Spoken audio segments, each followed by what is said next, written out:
સમાચારોમાં વાત કરીએ ઉત્તરાખંડની તો ધરાલીમાં ઓપરેશન જિંદગી યથાવત જોવા મળી રહ્યું છે। અત્યાર સુધીમાં 700 લોકોનું રેસ્ક્યુ કરાયું છે। ગુમ 250 લોકોની શોધખોળ યથાવત છે।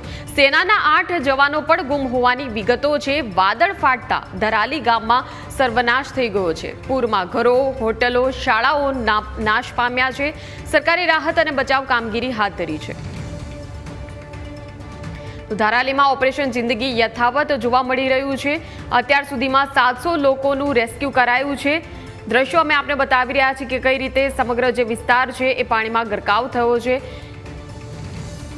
250 લોકો કે જે ગુમ થયા હતા તેમની શોધખોળની કામગીરી ચાલુ છે। અત્યાર સુધીમાં આ તમામ રેસ્ક્યુ ઓપરેશનની કામગીરીમાં 700 લોકોનું રેસ્ક્યુ કરાયું છે।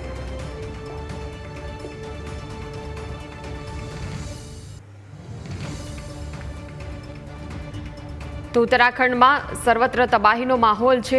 વાદળ ફાટવાની ઘટના બાદ ઉત્તરકાશી અને તેની આસપાસના તમામ જે ગામડા, ખાસ કરીને ધરાલી ગામ કે જે સંપૂર્ણપણે કુદરતનો પ્રકોપ તેના પર વરસી રહ્યો છે। રૌદ્ર સ્વરૂપ મેઘરાજાનું જે જોવા મળ્યું ત્યારબાદ સ્થિતિ જે છે તેમાં તંત્ર દિવસ રાત રેસ્ક્યુ ઓપરેશનની કામગીરીમાં જોડાયું છે। અલગ અલગ જે અધિકારીઓની જે ટીમ છે તે સતત ઓપરેશન જિંદગી હેઠળ જે ગુમ થયેલા છે, જે અટવાયેલા છે, તમામનું રેસ્ક્યુ કરવામાં આવી રહ્યું છે।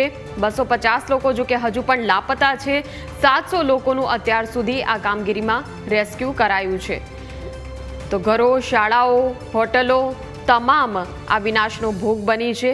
અને જે રીતે સોશિયલ મીડિયામાં પણ વિડીયો વાયરલ થયા હતા કે કઈ રીતે એક ધસમસતા પાણીના પ્રવાહમાં આખો જે વિસ્તાર છે તેનો સફાયો થઈ ગયો। તે વિસ્તારમાં જે આવેલી હતી ઘરો કે હોટલો જે આવેલા હતા એ તમામ તબાહ થઈ ગયું છે। ભીષણ પૂરની સ્થિતિ છે।